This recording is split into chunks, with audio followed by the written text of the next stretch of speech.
এক শান্ত গ্রামের মাঝখানে ছিল একটি ছোট মসজিদ।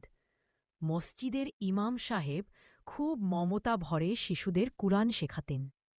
একদিন দুই বন্ধু আরিফ ও রাব্বি মসজিদে এল। আরিফ খুব দ্রুত শিখে ফেলত, কিন্তু রাব্বি একটু ধীরে শিখত। তা দেখে আরিফ হাসল। ইমাম সাহেব নরমভাবে বললেন, বেটা, আল্লাহ ধীরে শেখাকে অপছন্দ করে না, তিনি চেষ্টাকে ভালোবাসেন।